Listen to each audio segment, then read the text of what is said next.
Welcome to this segment, Business Insight. We give you the latest on pertinent issues that are happening and of course insight into them. How can, if there are particular pertinent gaps cyclical or emerging, how can they be rectified? We have been talking about quite a number of things in regards to Africa-China Summit. We have from last week, we have been talking about, of course, the trade relations, quite some imbalances happening there. But of course, we've been as well keen here on Smart 24 TV about the business environment. We have Bubu all going through the stages, and we do have quite a number of Ugandans right now being very, very proud of our own products. But how far is this level of patriotism coming into play? We do have our particular topic today, a continuation of what was there in Smart Means Business, and we are talking about protectionism. Is it necessary for Uganda? And to help us through, we have invited Mr. Katongole Abdul Hakim, who is the Secretary General Kasita Youth League, to come and give us a little bit of insight. Welcome, Mr. Hakim. Thank you, Doreen. You have, did you see some of the things being pointed at you that were viral? You can still be able to access them on YouTube during that time when they were queuing in front of this other new place that had been opened. The Chinatown. Yes, what the Ugandans who were excited that they were going to get the power banks and the percolators at 5,000. And what does it say about Ugandans, especially in light of Bubu? We did have a woman flash out her money, and some of them to Joga, we were jumping on us, but now we are taking all the money. But what does it say about Bubu and about support to traders in Uganda? Thank you, Doreen, for bringing this wonderful topic. I think that has been all over the news ever since the start of the month. But still, as the business community, most of them were disappointed because they didn't get what they expected. Those who were purchasing at low price, they found out that after taking the items home, that they were not durable. Someone purchasing a power bank and leaving the mall working very well, reaching home, it is not working. So showing clear that it is not durable, and cheap products are expensive in the long run. Yeah. So that is what the business community needs to understand.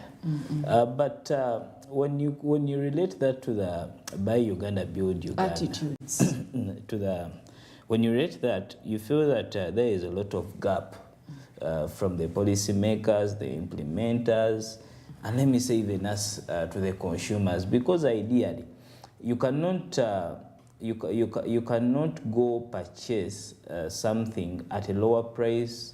Especially, let me say, at 20% per the original price on the market, and you think that you've purchased something to use in a long run. So there are a lot of insights about the new specifically Chinatown. There are a lot of insights, and we are closely monitoring. And we have already drafted our petitions to address the concern, because a lot of things have been violated, including the trade order. The ministry has told us that it is trying to implement that because we are called for consultation meetings to review the Trade Order Act. But what actually they promised that they are going to implement the new measures, they are not doing. So we are still losing out. It seems sometimes it seems as though the different actions that are undertaken by different key players, such as Kasita, by the way, tend to be more responsive in nature, and they do not prepare prior. With all this, hadn't you seen it coming? We did have quite some sentiments coming in, of course, from different traders earlier on, even from last year, talking about the fact that there was an influx of Chinese and different labor. And remember, please, this is Business Insight. In no way do we propose any xenophobic tendencies among the people. You're joking. People, you need to be very clear. In no way do we propose any xenophobic tendencies among the masses. In no way do we posit that maybe some violence or anything, discrimination should be happening. This is very key. This is Smart 24 TV. All the opinions being brought out right now are subjective in nature, and this is just in regards to the topic on board today. Let's get back to this. When it comes down, you had traders saying that the whole place, there's an influx, we are fighting for the same thing. Now you have one making chapats, one doing this. I didn't see quite a lot even of Kasita operating mobile money. Imagine. When you review that the Chinese traders scuffle has not started now, it started long time back. So we've played that lead. Actually, that's why you're hearing voices coming out that even in the petition we took to the president, the key 10 points we presented to the president, we had the issue of investors violating the trade order, especially in operating downtown shops, selling selling to final consumers, yet they are not registered too. And when they are registered to do what? They are registered to come as investors, operate industries, and we are supposed to buy from them. But actually what they are doing from that perspective, after them producing their products, and actually they are not producing. They just bring in the shoes, they bring in the bags. When it comes to the jeans, they bring in already made jeans. What they do is that tagging, made in Uganda. Oh, that is what they do? That is what they are doing. Because they are not producing these jeans from here. Yeah. But they do that tagging, the branding from here. And they say that the product is made in Uganda. So when we presented these issues to the president, actually there are some of the main issues. The president is yet to respond to a not known date from now. And when we also throw more light where it all started from, now we didn't want to term it as Chinese. For us, we came in an angle of investors. We are trying to invade the investors. But you look out that the Chinese have invaded the market so much than any other investor, that even the newly China city, actually, very many people may not know where this all came from. But this started way years back. Way back. Yes, when Ambassador Onen was still the PS of Ministry of Trade. Okay. The scuff of the Chinese and the traders, that's where it arose. And he wanted, and he thought that giving the Chinese a specific place to operate from would solve all the queries. But after us telling him the challenges not regulating these Chinese when they come here, he also got to understand the side of the perspective and the space which was allocated to them, the one in Bugorobi, where they used where we had these sewing machines. I'm forgetting the name of that place. The Agoa place. Yes, the Agoa place. When we told him the challenges of not regulating these Chinese and leaving them invade just in the local market like that, he had to put everything on hold. So we are wondering which technocrat is inside the ministries and who is actually benefiting from this city operating, giving it space just in the center of Kampala, in Lugogo. So it seems that there are a lot of leakages, because if someone understood it way years back, why is it coming now at this time of review? So we feel that there are a lot of gaps. I think sometimes you must be predictive, yes? You know for sure that if there is sewage running around, you're going to get cholera, you're going to get all these different diseases.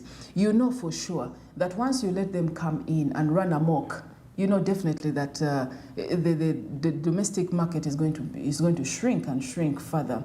And it's contrary. There are some who believe that when you bring them, when you allow more and more investors to come into the market, then it enables competition, it enables more Ugandans running up support and doing something on their own. Do you think that that is where it was coming from? Or do you think in one way that it could be coming from ignorance as well? Now, when you bring the issue of competition in the market, fine, in every market space there must be competition. But we cannot compete with the Chinese, whereby they have duty remissions from their countries, that every product brought in and the amount is paid the Chinese government refunds all the duty remissions, that is the taxes paid, refunds them back to the what? To the person. So when it comes to the local people here, when we are not getting these good tax incentives, and also you draw more light and say now in China they are the exporters. It is the order of the government. Anyone doing export, you give that person a loan at 2%. Now in our country we are competing with banks over 28%, from 18% to 28%. Even the newly approved funds of the GROW project, they are putting them at 18%. So you wonder and ask yourself, where is this country going? Who said so they're putting them at 18%? that is Mr. Katongole's own idea. So we cannot because compete. We know that it's going at 10. No. Since when did it rise up to 18%? Let me tell you, actually these are issues we have also raised our voices. Most of the people, when they go to the banks to access these facilities, especially the recovery funds, those support funds, most banks actually sell their product than giving out rather than the other ones. Because when you have, even if it was you have your pen, you're selling it at 700. Then I supply mine, I said, I'm telling you, sell it at 500. On mine, you're not getting any profit, but on yours, you're getting a profit of 200. Which one do you sell? Automatically, it is yours. It's so we still have those issues. That's why for me, I don't want to consider the 10% because until I get success stories that people have gotten the money. But per now, we are competing at 18% to 28%. That is at different bank products that are out there, not necessarily GROW. Be careful. You cannot come here and begin trashing when we know for sure that we've had these some of these officials. Well, we need success stories. But let's talk about, do you know of any that has actually been able to access this COVID recovery fund? To the business community, actually, even last time when we went with the president, I think they brought the same question and they were asking Bank of Uganda, who are the beneficiaries of the recovery fund?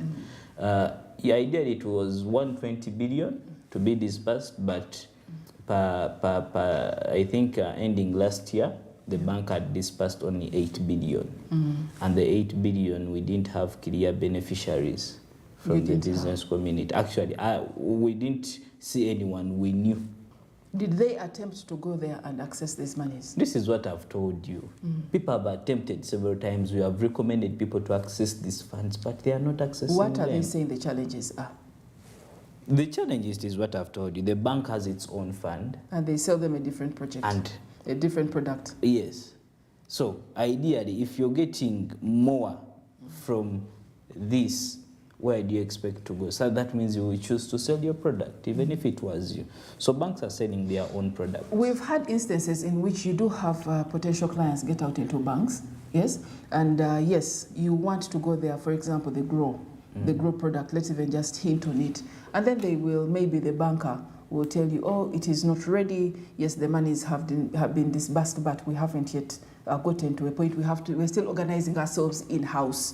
Okay, but however, you can't take this other loan product and this loan product. It is up to you. You cannot blame them for wanting to maybe have other options out there. You can say, I specifically came for this particular one. What can be done? You cannot cry wolf when, in every situation. You know now, when a businessman or when a trader goes for a facility in a bank, they want money. They want the money.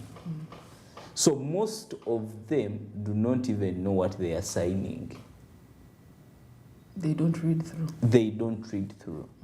Actually, that's why we have introduced the Casita Business Resource and Incubation Center. Okay. We are putting so much pressure on the business community. A bank gives you anything you don't understand, kindly bring that offer letter. We have technocrats who will read it, understand, and explain it to you. But in the past days, they will just sign. They put here your signature, they just tap in. Put here your signature, they just sign. Just because and there are many papers. Just because they want the Money. the money. So that is where we've been losing out. And actually, when they go to the bank, as we have said that they really want the money. Maybe they want to clear the taxes, they want to finish something. So they will just go buy any product they That want. can give them the money. Yes. Yeah. As long as you're ready to give them money, they understand the interest or they understand the rates. Later. Later, when they have started paying, you find out that someone was given 100 million and he's supposed to pay back, let me say, 128 million. At the moment, he skips the interest rate is on the actual figure of the money you borrowed. So that's what people don't understand. And this is why they find themselves in problems. In a trap, yes.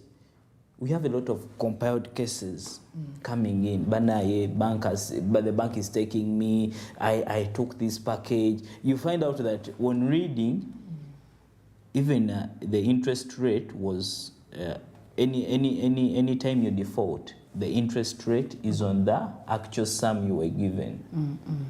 Let me say that it's not on decreasing balance. it is not the decreasing balance. Yes. So that's what people don't understand. And we have established the Casita Business Resource and Incubation Center just opposite to our office to give these offers to the business More community. or less improving sensitization. Exactly. And the knowledge. Yes. Bridging the knowledge gaps. Let's get back, because Casita is more or less a captain in this ship here. You've been at the forefront of this from way back. And really, when the traders are in problems, you're the people they reach out to.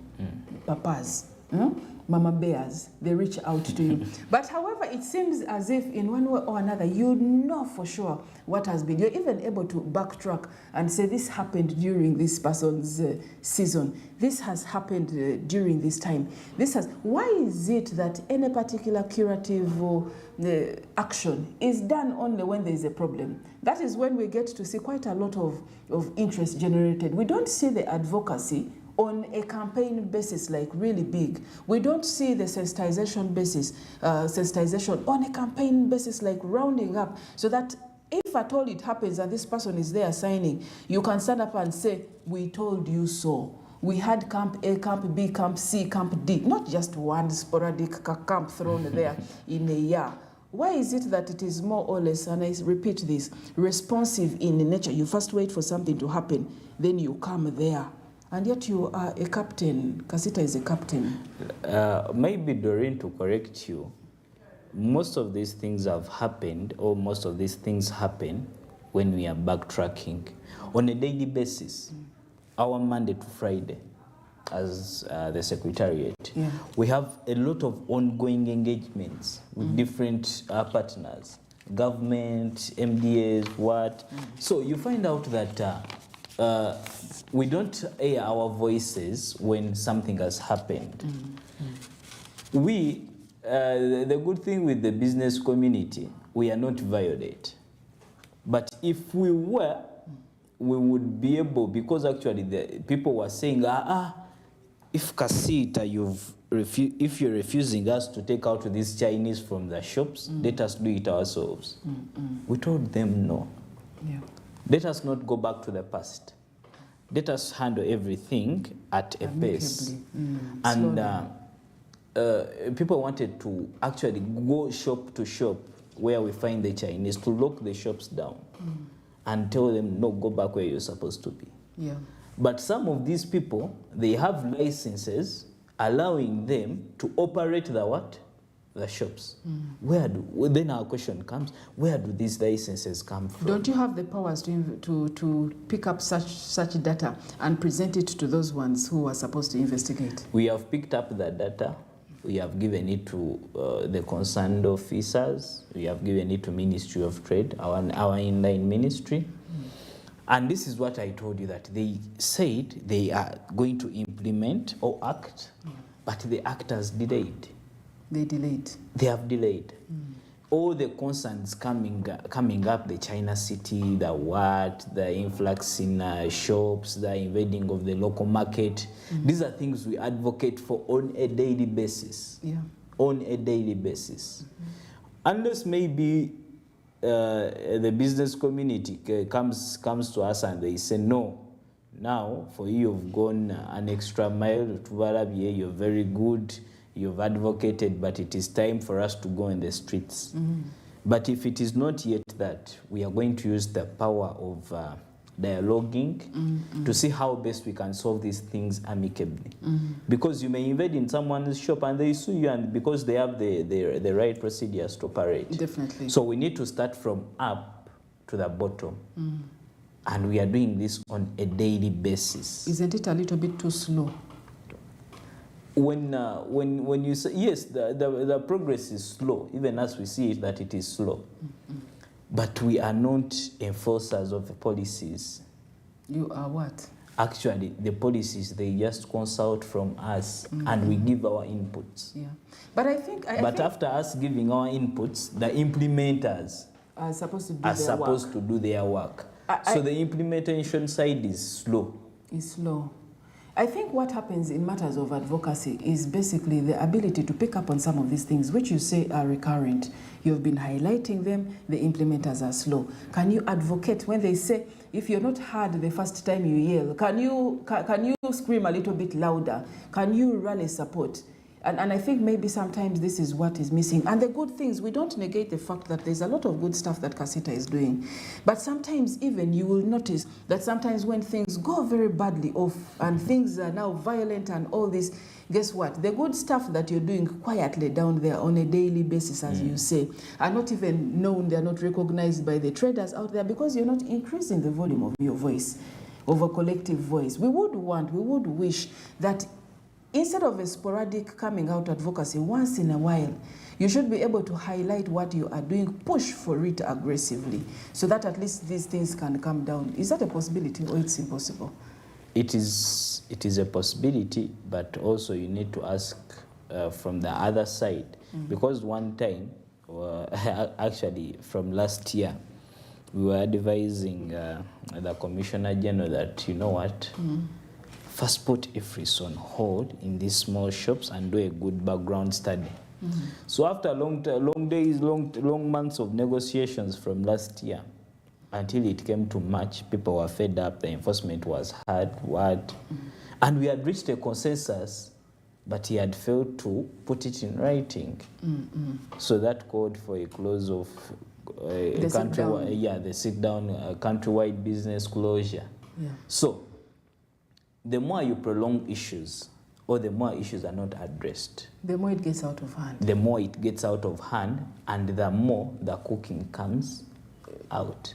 So you never know. That's why I always tell, last time I was in some media house, and they were asking me about the prolonged extension of the president's meeting.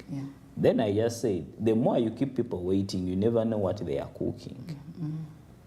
So by now, we have addressed the issue of the Chinese, and actually, what is putting us so much in a mode of not understanding what is going on, opening up this China city at this specific time.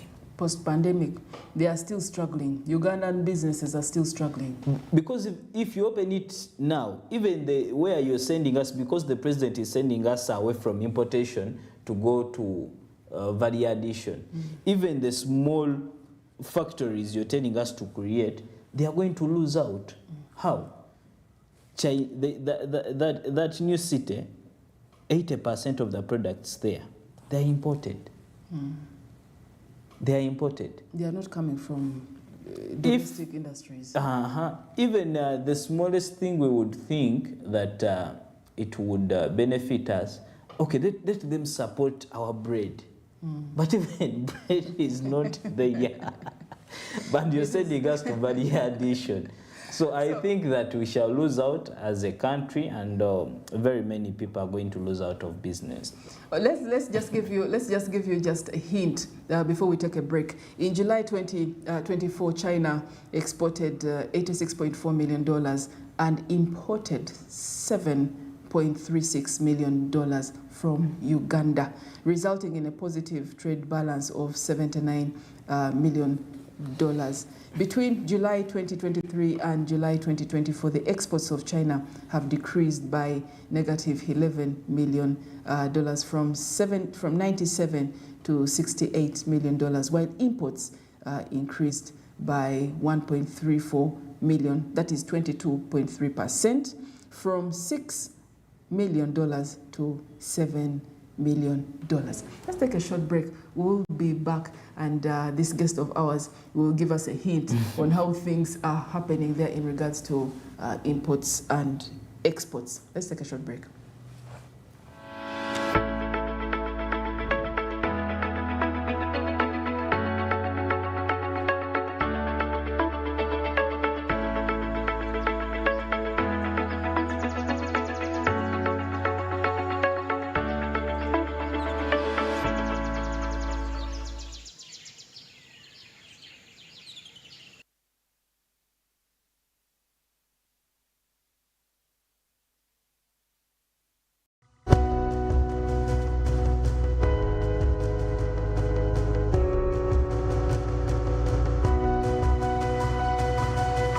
Smart 24, driving business.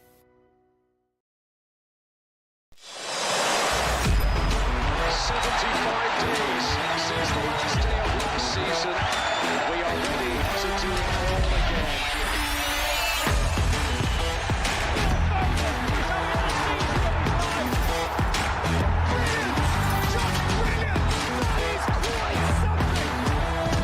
Get all the football on DSTV Cutback for only 110,000 shillings per month. Turn your house into the GoTV Kids Club. Your GoTV package is your ticket to entry, and there's plenty for everyone. Discover new places, play along with wacky characters, and learn fun facts and essential skills. So get and stay connected to GoTV for 24-hour access to the GoTV Kids Club at home and on the go with GoTV Stream. GoTV. Love it.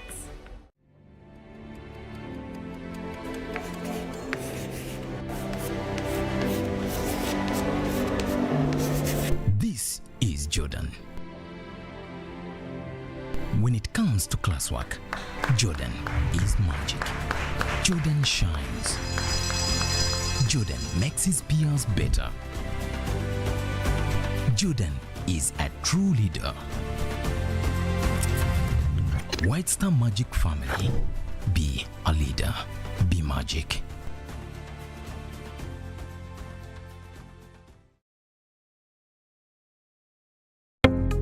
Oli mukyala munna bizinesi era oyagala bizinesi yeekulaakulane, gavumenti ya Uganda ekuleetedde ssente za Grow era nga weewola okuva ku bukadde buna okutuuka ku bukadde 2 n'osasula mu bbanga lya myaka 2 ate nga gw'asasula mu budde olina mukisa ddala. Eri abakyala abanoonyi b'obubudamu nammwe abaliko obulemu, enteekateeka eno egenda kubakolako mu ngeri ey'enjawulo. Okumanya ebisingawo, tuukirira Post Bank, Equity Bank, DFCO, Centenary Bank, Finance Trust Bank ne Stanbic Bank, oba genda ku mukutu gwaffe ogwa www.grow.go.ug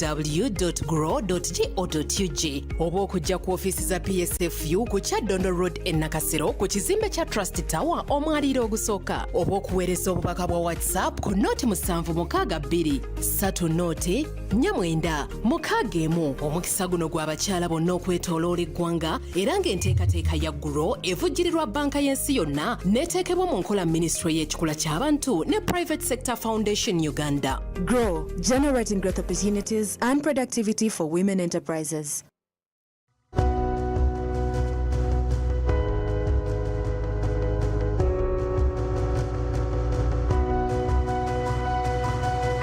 Smart 24, driving business.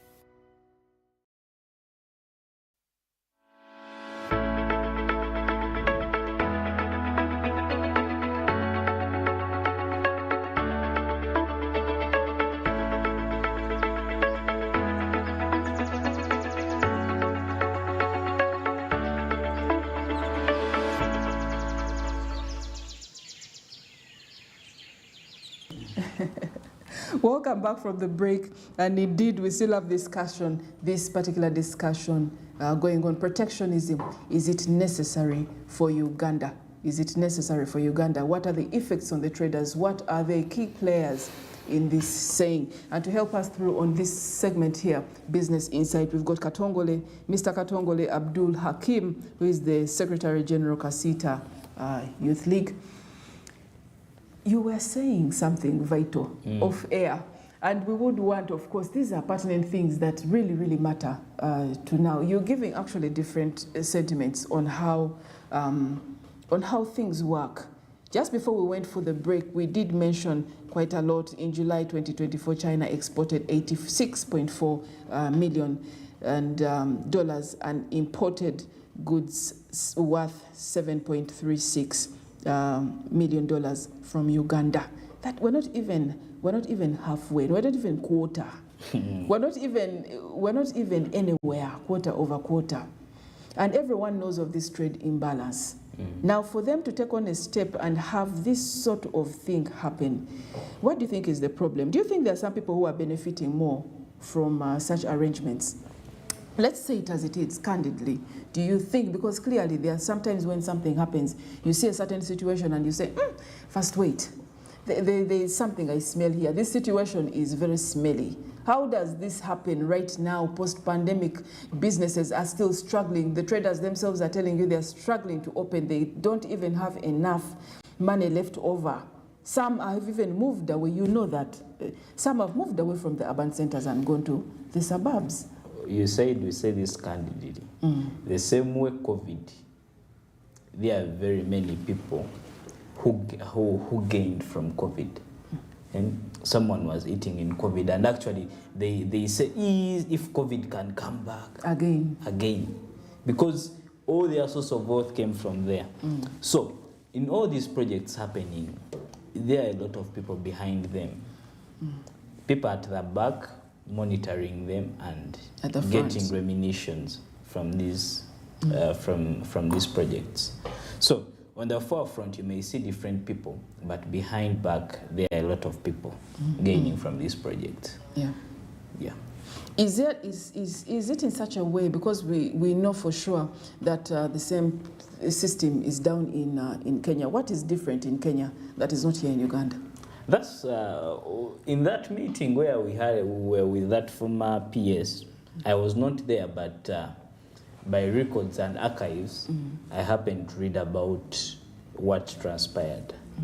So the minister, the PS requested for recommendations. And what were the recommendations? Let us copy other countries.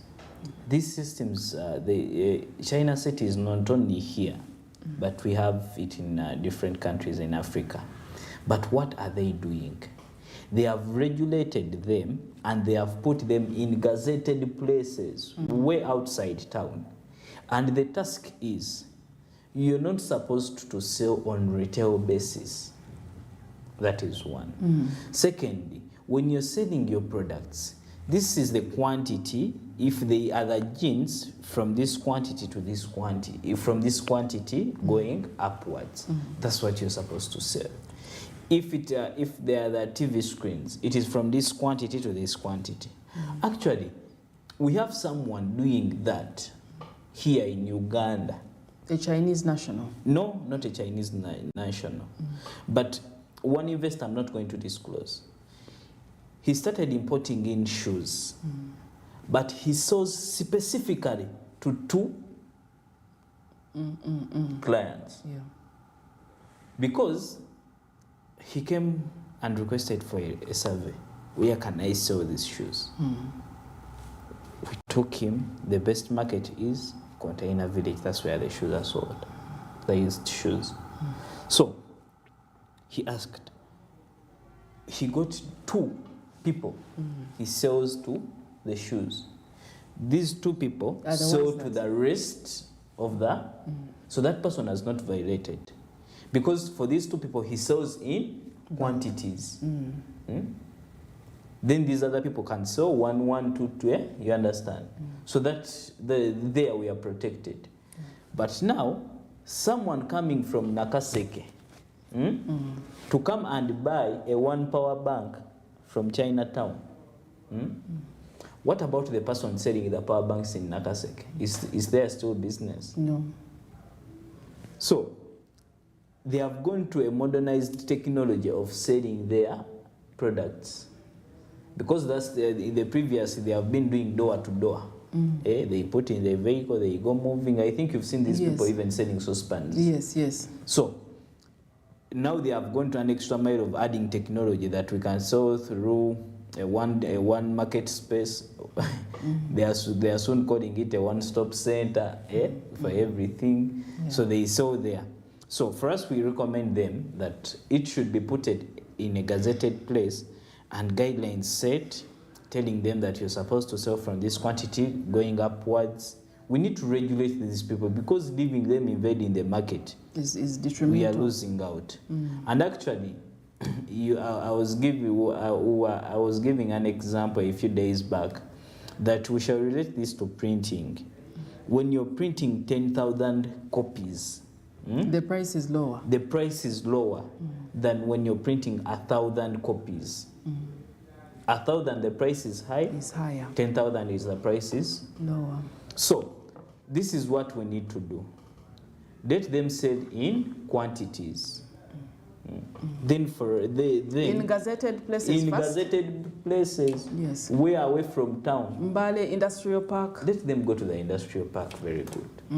But they've been given opportunity to go into in the industrial parks. Why do you find them even in the shops down that entire stretch down Chikubo behind, actually that entire stretch is so filled with them on shoes, bags? You know, now when they go to the president or when they meet the policymakers, they tell them that these traders do not want to buy from us. But traders have reasons why they don't want to buy from them. First of all, their quality is fake. Their products are not durable. And they are producing, when it comes to jeans, they are producing one type, one brand. Would you love it? One time I went into my workspace and I found that my boss was putting on the same tie I was putting on. I was forced to put off that tie. Out of what? Out of fear? Out of fear, out of respect. The intention is also... out of by the respect. Because you wouldn't feel comfortable if you moved in here and you were all putting on the same shirt. Unless it's a uniform. Unless it's a uniform. But the same shirt, both in different locations.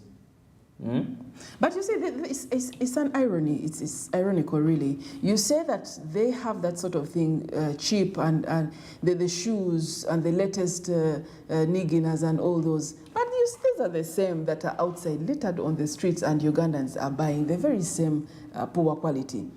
Right now, you get down along that entire stretch just below the park. Yes, they will tell you that those shoes are how much? 6,000? 7,000? Yes, so the quality is not actually the issue. It's not about Ugandans not wanting to buy from them. The Ugandans are actually buying quite a lot. Wherever you go, those shoes that last only 1 week, 5 days, they are everywhere. They are everywhere. To me, what bothers me about this is you do have in tandem a skilling and vocational program being pushed that is still at the same time advocating for more Ugandans getting into vocational skilling. Come in and we teach you carpentry. Come in and we teach you shoemaking. But then when you get out there in any particular thing, whether it's Boyogere, whether it is those places, Boyogere, Bwaise, you will always notice that the Ugandan shoemaker from the other vocational skilling, his place is not as crowded, and the shoe price is at 25-30 for school-going children. Well, these ones here, it is 5. You can even negotiate to 7,000. So the detrimental effects of that, who is to blame? I am all about point. Who is not doing their job in regards to this? The policymakers, when you say that the prices, when they come here, those people are given a tax solid of minimally 10 years. So after the 10 years, most of them, they pack and go. And go back. Yes. And we get new ones faces coming in. So the new faces coming in, they also request for the 10 years of tax solid. After the 10 years, they pack and go back. Then another batch comes. So it's like it is moving in sentiments. So the person to blame here, it is really the policymakers. It is the policymakers. Policymakers. The implementers. And I think that is those are the major two people to blame. The policy makers and the implementers. Well. And the watchdogs for picking up this information. The watchdog. Who are the watchdogs? You Us. yourself, We Kasita. back. We are the watchdogs, but we back. You back. Yes. But you're not backing loud enough. Let us get back into this, because really there are gaps. There are gaps when you get to think about that. We do have quite a number of Ugandan traders that are really struggling. And even as you mentioned that the batch keeps coming, they take advantage of the tax holiday, and then they go back, another batch comes, because they've already understood where the gaps are. But this is not the only person coming in, and if I can call it, quote unquote, raping really the Ugandan economy, exploiting and raping it to the core. Because when you have these come in, the Chinese come in, you have the Indians coming, but you also have our immediate neighbors really come in and say, Uganda, if you fail to make money in Uganda, where will you make it? I've had quite a number of Kenyans say that. If you fail to make money in Uganda, where can you make it? We did have one of the different persons come in and say you are poor. As a Ugandan, how can you say you are poor? Because every situation you have lots of people who come in. Is it because of the laxity? It is clearly a gap. What can be done, Mr. Katongol? What can be done? Just list them off so that we can be able to track them, action points, so that we can be able to track them along the way. And especially put yourself also in this equation as Kasita on things that you're working at right now. Firstly, let's start with that. Things that Kasita is working on right now to ensure that their back is louder than it has been. And then secondly, those particular action points, around 4 or 5, that you know should be done from those ones who are failing this.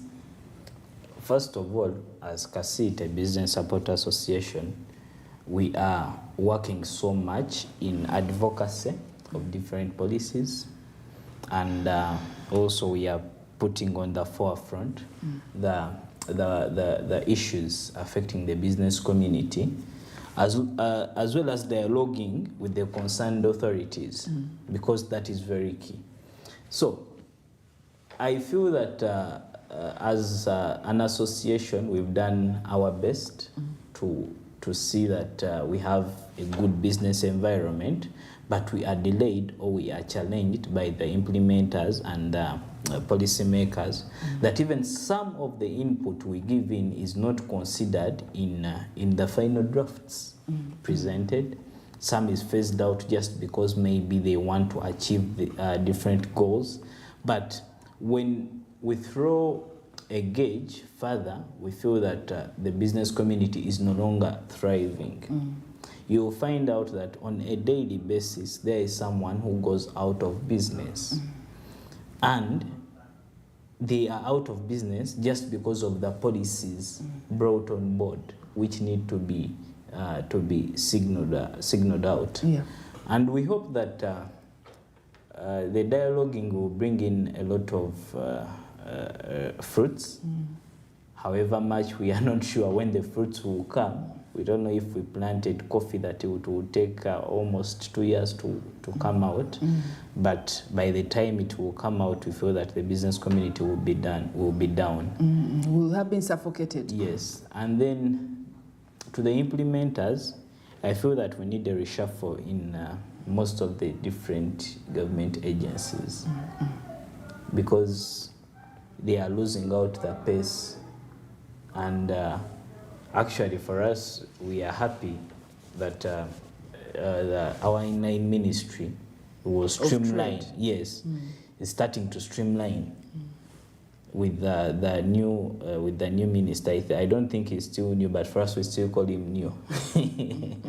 So we feel that that ministry will come in line, and a lot of reshuffles are still needed inside to have a better business environment. That we come and start business to gain, not to lose. So every time we start businesses, or if our parents started business and they lost, now what about us? We are going to be afraid, But if I find my parent is still in business, that means I'm also going to remain in business. Then, secondly, these are some of the things we speak even outside camera. We get chance to network with different, let me say, policy makers and implementers. Some of them on one-on-one. I always dialogue with one of the ministers on every weekend because this is my parent. And I'm trying to show him that, you know what, check what is happening in the business community. I would not love leaving campus, then I go sit somewhere being paid, let me say 400,000, yet I can make money down. Much more money. Much more money down. So these are things where we talk to these people, and ideally some see but fail to act. Some act but their hands are closed. Not tied. Yes. So we hope that we still need more time for dialoguing and advocacy. That's why we call upon everyone. In case you find any challenge in business, we are widely open. We are offering different services at no cost, just for the best of the business community. Yes. And when it comes down to the basics about it, whether you choose to market Casita or not on this space here, the reality about it is that as long as there is nothing being out there in the open, as long as nothing is there that is tangibly done that can be felt to impact the life of the trader, they will lose trust in you. They will lose trust in key players such as many key players, really. Because at the end of it all, they say, do you understand what I'm going through? You claim to understand, but what are you doing with that information? So clearly a lot of more aggressive advocacy should be out there in the offing. Just round it up, give us some 2-3 action points that should be done from those key players whom you say whose hands are tied. They are the ones that you're looking at, the key stakeholders up at the top, and yet you are still in the same breath saying that they have their hands tied. Is that a position they prefer to be in, comfortable now for them, or it is something that they can fight against? You know, in every space, there is that there are those points you want to bring on board, but you're afraid to bring them on board, asking, what if I bring it? But most of these people would want to speak, and they share different spaces. But they are wondering, if I speak now, what would be the thought of my counterpart? Like Doreen, we may be here in the same workspace, but we have a challenge affecting all of us, but all of us are aware of it. But the one bringing it on board is afraid. But if you would have moved the motion, I would second, because we are all affected by the same. So we just appeal to these people that the action points would be, 1, they need to regulate, and they need to come back on ground to really understand. These ministries have proved to us that they have technocrats who can dialogue and digest these matters. Let them recommend, before implementing anything, let them recommend these issues to their technocrats to have their inputs. So we feel that if this Chinatown, it was recommended to Ministry of Finance. Ministry of Finance has a lot of technocrats, and they are not side-based. They are neutral. They always act neutral. So if that's the assumption. It is the assumption, but from what we've seen, they are always acting neutral. Okay. They give a win-win, and they show different impacts on all sides. If it was recommended to finance, I don't know if it was recommended there, we feel that we would have, it would have gotten, let me say, regulations, recommendations on how to operate. They also need to carry on constant consultations with us, the key sector players. Not only Casita, but there are a lot of coming up business associations, but dialogue with them and find out if really it is the time. Because we can give recommendations and we can give our inputs on all these matters. Then you also need to come down to the business community, the people who are going to be affected. You also need to dialogue with them and speak to them. Maybe some projects are good and we just need to change our mindsets about them. So those are things they are not bringing out. You may find out that the China City is a good project, actually to us as a country, but they have not explained or they have not given us the information to digest it. So that is why we are saying, put a halt on everything. Until everything is clear, yes, transparent. And if at all there was any other Chinatown being brought in, then let there be accountability to show how reasonable, what reasonable impact it made. How it came. Actually, URA can give us these statistics. Has the country gained from when China City started operating? What have we gained as a country? Yeah. And these are things that the transparency comes into play. And if we have gained from it, that means we have lost in the downtown business community. Because what they are selling, it is what other people are selling it's not being at bought a high price, and it is not bought. So that means my returns they are going to get from me downtown, they are not going to be bigger. They are going to shrink. They are going to get less. Lastly, as part of the Youth League, and knowing that the youth really are being rallied, of course, Uganda is one of the most, being listed, one of the most enterprising countries, right? But you also know, even as we are talking right now, that surely the businesses don't even go through their first birthday. They don't. They get up, get all these monies, start, and some of them have sold their land, some of them have gotten loans, and then 1 year later, nothing's there. Nothing is there to show for it. What is happening right now to the youth? What is the Youth League under Kasita doing to ensure that something happens, especially for the youth? You know, now we got a challenge, especially the young people. Very many, most of us, maybe after coming out of school, you find that you come from a good background. You're given, I'll give an example, someone was given almost 1 billion to start a shop downtown. But in the process of after around 8 months, the boy had only 200 million as capital, but he was given 1 billion. 1 billion. 1 billion at the start of the year. By close of the year, the person has only 200 million. Out of inexperience, or? That is very key, out of inexperience, but also the challenges. Let me say also the high taxes. You never know. And actually, when we were doing a background study, also the taxes which were contributed to the products he was bringing in the country, they also accumulated to the take of the capital.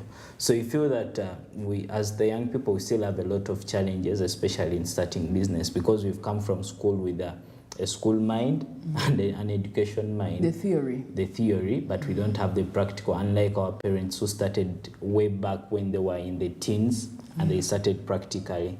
So as the Secretary General for the Youth League, that's why I'm advocating so much for the young people to come and be part of the different advocacy plans and the different trainings where we have at our I'm sorry to over mention, but at the Kasita Business Resource and Incubation Center, where we have these trainings, business trainings, and it requires a lot of topics, because we also bring on board different facilitators to come and mold us and shape us to achieve from our businesses, because we feel that when we start our own brand and our own making, we can always achieve best than being under someone. Yeah. So I appeal upon all the young people, feel free to reach out to us for any support regarding any information you may need, the market resources, the tax education. We are always there and open to support.